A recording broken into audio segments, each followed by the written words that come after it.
There were discussions that were being held about me, and they wanted to crucify me, but I was not guilty. I thought that I would be released, but I had to surrender to the will of God against the devil.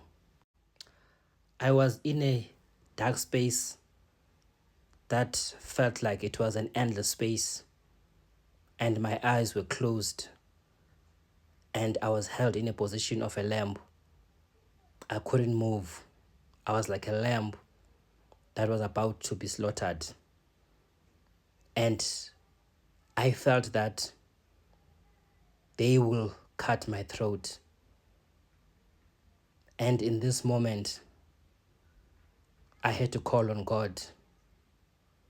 And in this moment, I had an inner knowing that they wanted wealth.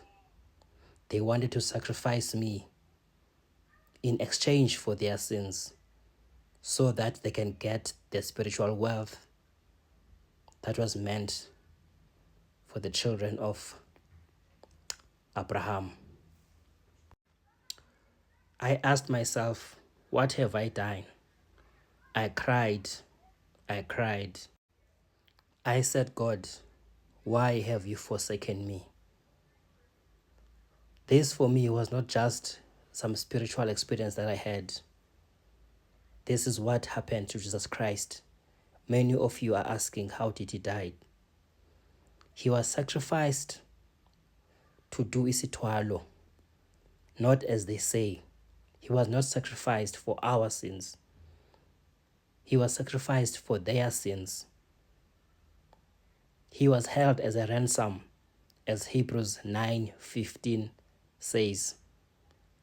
Reread that and reflect on that verse. That's why today the sacrifice has to be renewed by the children of Abraham so that they can enter into a spiritual agreement by drinking the so-called Holy Communion blood and the bread that resembles his body. The video I shared about the previous cross being upside down versus it being upright speaks to this. Please reflect on what I am sharing,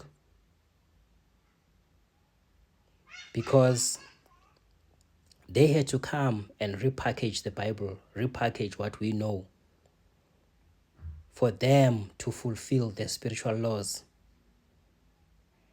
They could have, conquered us as